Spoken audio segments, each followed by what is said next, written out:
This episode of WDW Today is being sponsored by All-Star Vacation Homes. And, on your next trip to Walt Disney World, why not have a lot of extra space? So much space so that you can have everyone have their own bedroom, their own bathroom, usually. That's how it works out. Lots of great amenities. Really relax in style for a fraction of the price that it would cost you to stay at a similar type of amenity at Walt Disney World, even if they offered something even close to what they offered here at an All-Star Vacation Home. It's really that good of a deal. Check them out at www.allstarvacationhomes.com. This is Walt Disney World Today. Give us 5 minutes and we'll give you the world.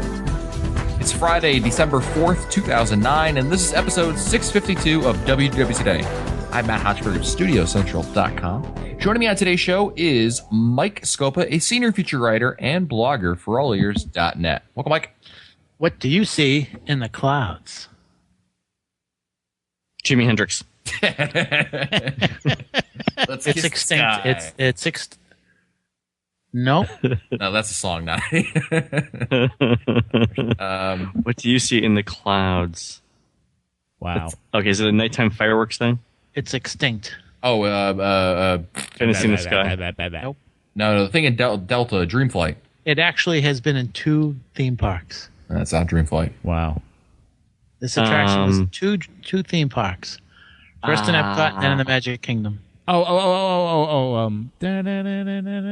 Magic Journeys. That's correct. But he had to sing it I had out to sing first. it. Wow. Way to work it out. Sorry. Huh, how about that? Also joining us on today's show is Len Testa, co-author of the Unofficial Guide to Walt Disney World. And Len, I believe it was you who once told me that it's never too early in the morning to just, enjoy a nice beverage when you wake up. And for me, it's grape juice. So sorry. Also joining us on today's show is Mike Newell of Mousehole Radio. Mike, Yes. It's Friday, and on Sunday we're going on the cruise ship, big boy. Actually, today I'm boarding a train. I'm taking. I didn't mention this on the show, but I told you guys I am boarding a train in Virginia to take the train to Orlando tonight. Okay, How are you getting to Virginia?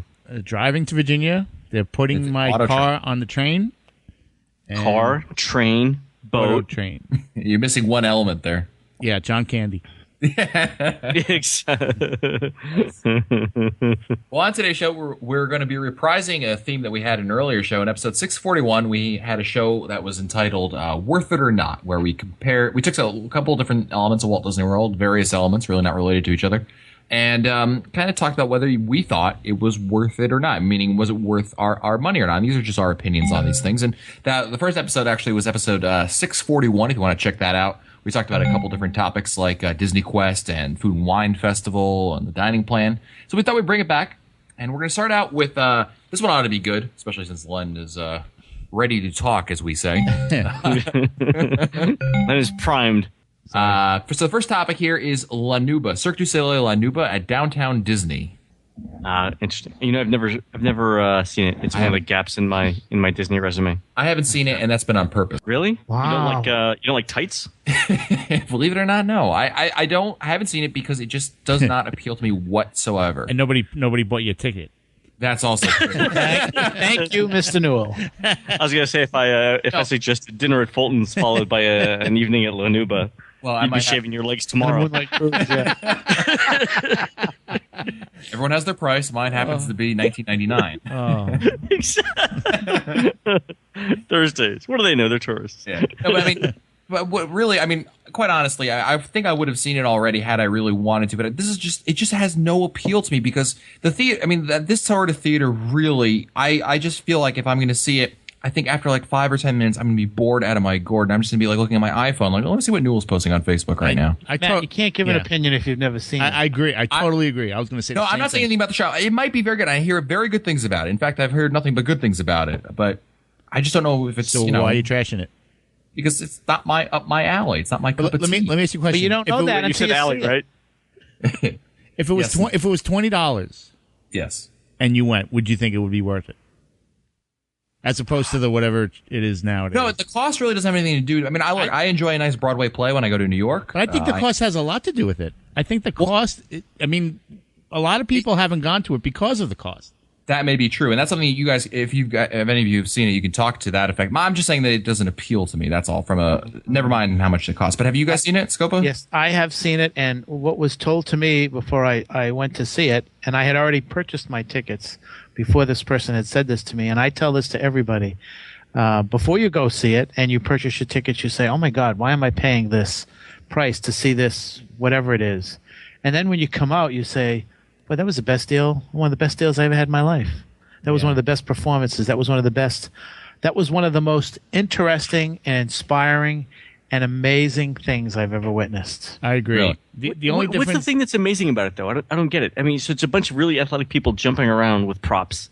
The way, and it's the marriage of athleticism, music, choreography, theme, you name it, and it all blends into one performance. There are so many things that are surreal. The way that they are very exact with their athleticism, the way they do things, they don't screw up. I mean, it's just amazing what they figured out what to do with props and music and athleticism. It's just an amazing performance. Yeah, there's basically 4 categories of tickets. There's front and center, and then category 1, 2, and 3. And the price range for adults ranges from $67 for a Cat 3 to front and center for $117. That's per person. So obviously it is pricey depending on your seating. Well, that's where did you see it, Newell? That's where I was going to go with it. I've seen it 3 times now. I've had an amazing time up front and a not so amazing time with cheap seats. So to me, it's worth it or not depends on where you're sitting. Okay. That makes well, to me, it made the difference anyway. So if I was center a little bit up. So that's probably a good place to see. It was perfect. It was perfect. Yeah. Now, Len, I know Bob is a big fan of this, isn't he? He is a huge fan. He thinks it's one of the best things in Walt Disney World. And he's not as Annette would say, a fruit type of person. He's the let's go hunting, let's go camping in the woods and bring back our dinner. He is in fact. One day we should talk about the Juniper Springs camp that he has. It'd be sort of an off property discussion, but he's a huge fan of Cirque, not only in Disney World but in Vegas as well. So he does all of those. All those reviews and likes them all. I just don't know that I can sit through it. I've seen parts of Cirque on YouTube, like a 5-minute video, and even after like the 5-minute video, I'm like 45 seconds into it, going, okay, got enough. Yeah. Maybe I'm just a sucker for structured narrative. It might not appeal. That's something that might not appeal to everyone, though. So while you say that, someone may be in love with it. So it depends on, I think, the person. Yeah. I mean, I'm not going to sit here and say, oh no, it's not worth it, because it's some people. I mean, I think, like you said, Newell, there are some people who really will enjoy it, and I think one day I probably will see it. I just haven't seen it because of that reason. That's all. Wow. But if you guys, Scopa, you said you were close to the stage. Do you remember which category you were in? I wasn't close. I was about 20 rows up from the stage. I just was captivated by everything that I saw. One of the things that I wanted to mention is very similar to Illuminations. People who, anyone who has not seen Illuminations, who watches it on a video, may or may not be impressed by it. But the video does not do it justice, and certainly a video does not do justice to Cirque du Soleil when you have music surrounding you and you have all this stuff going on, and it's just an amazing experience. And I just regret that I've never found the time to do it again. And the next time I get a chance, I'm definitely going to do it. All right. Let's move on to Disney's Photo Pass. And this is an interesting one also. Yeah. Newell, why don't you start us off here? Wow. I'm all about taking my own pictures. So to me, it's not worth it. It's very pricey. Yeah. That's number one. I mean, some of the pictures aren't even that great. I don't know if I want to say that, but I wasn't really overly impressed with. I mean, they do cutesy things. They add characters into the photo. It's okay. I think price is the major feature for this. Yeah, I agree with you, Mike. I think one thing that I like the idea of it. I mean, certainly one thing a tip that you can use for those who are unaware is you can actually have the photographers take your Photo Pass photo for free. Obviously, I mean, they'll take the photos; it doesn't cost you anything, and then you can actually give them your camera, and they'll take pretty close to this. They'll take the same photo with your camera, and that's what I do like to use them for. I mean, it's worth my time in order to take an extra shot that I probably won't be buying. But really, like you said, Mike, I mean, the problem is the cost, especially in today's world where you can go on a number of different sites online, have your photo, upload your photos there, and have them printed for like 10 cents a photo, and that's probably an expensive print. Yeah. You know, where you're looking at, you know, a 5x7 print here for from Disney's PhotoPass will cost you $12.95. Yeah, I mean, it's gotta be super premium. And I'm telling you, I've not had good luck with those things. They're everything is just slightly. All the photos that I've taken have been either slightly off focus or off center or oddly cropped, or I don't know if they do it intentionally or it's just they're just trying to process things so quickly. I've just never had good luck with it. Yeah, I mean, what a lot of people mention to us is the option to have a CD where you can. I think it's like $100 or something like that. It's more than that, I think. What's that, Mike? When I got back from Adventures by Disney, the CD was like $149. Yeah, now you're right. I'm looking at All Ears Net and it's saying $149.95. And people say, well, you know, if you get a lot of photos, then it's totally worth it. You'd have to get, even if you got like, you know, you have to get 200 and 300 photos. I mean, you have to get like closer to 300, yeah. And it's really, I don't think, to be honest, I mean, unless you're there for like 3 or 4 weeks and you're taking a photo every single time. Yeah. I just don't see. That's the reason is the price. That's always what gets me. I mean, and like Newell said, I don't think the photos are the ones that they take are that much better.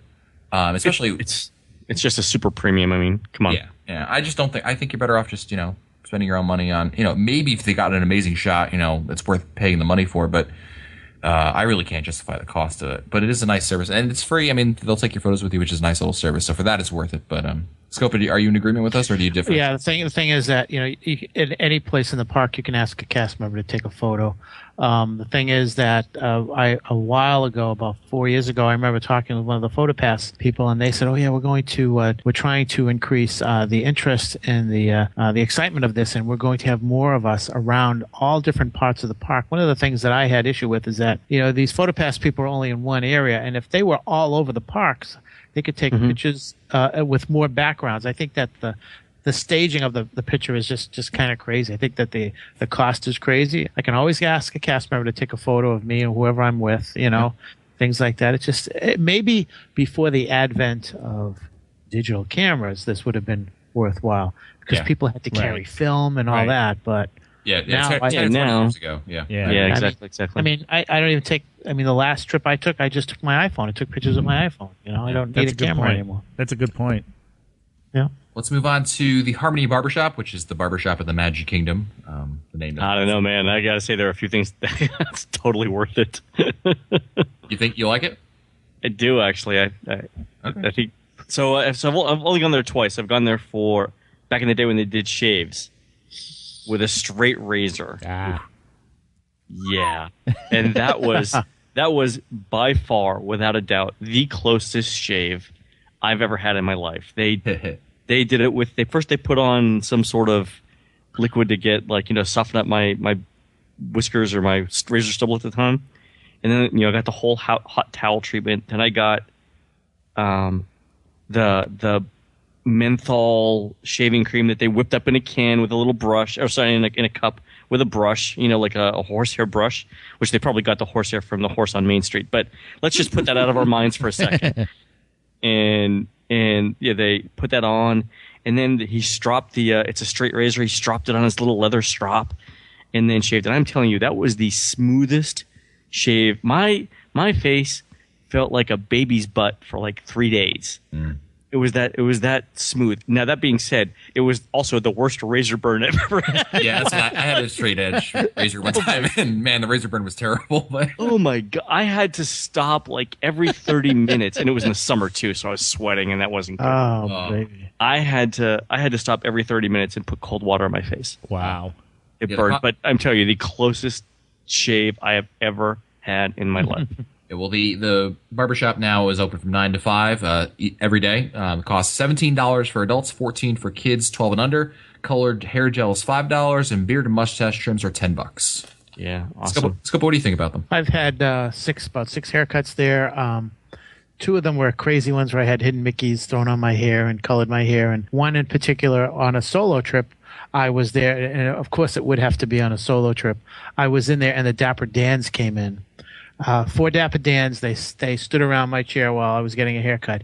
And 2, you don't see too many of these, 2 Dapper Dolls came in. So I had 6 Dapper Dan / Dapper Dolls singing while I was getting a haircut. And of course, I don't have any photos of it or anything. But Really? I think that everybody should do it once. And my recommendation is to do it first thing. Do it during the first hour of operation, because the line is just amazing, because everybody wants to get a haircut down there. Yeah, there's no appointments. It's walk-ins only. Would you recommend this for let me ask you, Len? Would like your wife, would Dawn? Would she ever get her haircut here, or is this No, This is no, just not for, in a like, million years. No. Yeah, it's either for guys who've had the same haircut for 50 years, or kids who don't mind getting the army haircut. Exactly. I mean, I think it's fine for men who have I have a really simple haircut. It's like a number 3 razor all over, Right. and that would work out well. But I don't know if women probably are a little more specific. Yeah, makes sense. All right, let's move on to our next topic, and that is the Bibbidi Bobbidi Boutique actually there's 2 locations, at the Magic Kingdom and at Downtown Disney. Now, this is where Annette would be helpful. Yeah, it would be helpful. She did it. She seemed to like it though, Newell, right? When we went with her. It was a surprise, number one, so she was like flabbergasted. But they did a nice job for what it was. I mean, it wasn't a stylish look. It was more of a joke than anything else. Yeah, well, let's be honest here. I mean, really, Bibbidi Bobbidi Boutique is, I think, more geared towards young girls than adults. Right. Any adult can do it. I know my wife has done it. A number of her friends have done it, and it's fun, especially for maybe before one of the hard ticket parties, especially the Halloween party. Get yourself done up over there. Well, that's it. It's more to princess yourself up than it is, Yeah, a real. I mean, you get a ridiculous amount of hair gel in your, or not hair gel, hairspray, in your hair, and it makes your hair as hard as cardboard, and takes forever to get it all out. But I really do think they have different packages, and you can just get your hair done, or you can go really crazy and have the photo shoot that goes with it. But I really do think that it is worth it, especially for girls who want to be really have that princess treatment. I really think I think Disney hit a home run with it. I really think it's a smart thing for them. Crowded too. It's always packed.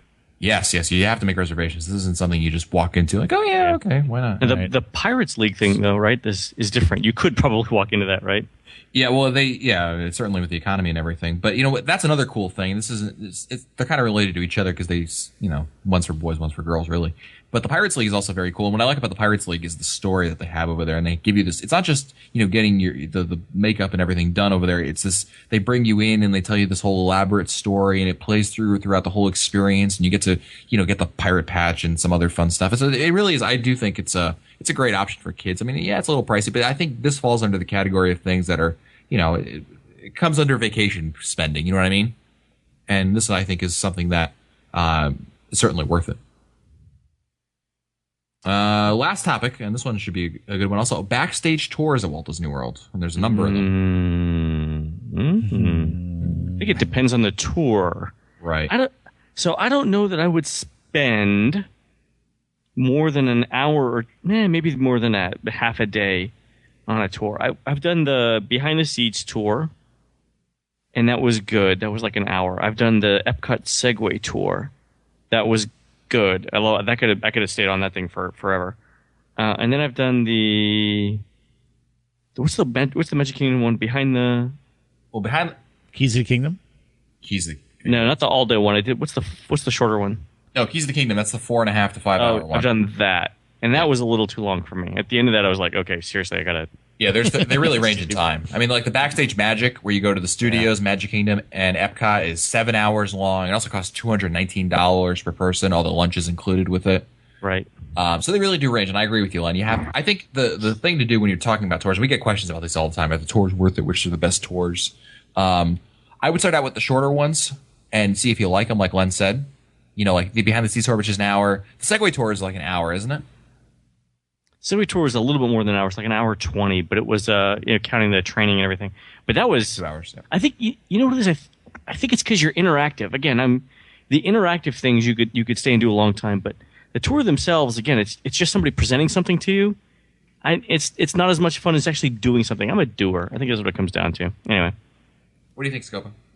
I agree with Len. I think that there are a lot of things that are probably interesting, but being able to interact or do something is going to be more have more of an impact on you. You're going to remember that. It's going to be more personal. I think that for some people like myself, I don't want to see what's behind the scenes. I think the only one that I'd really like to see would be the one that's in Epcot, because I'd like to go underneath where the audience sits in the American Adventure and take a look at that, what's called the wagon or whatever it's called, to see how that thing looks like underneath with all the parts and all the audio animatronics. But I agree with Len on this.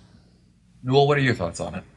I'm with Mike. I really don't want to know what goes on behind the scenes. It's part of the magic to me.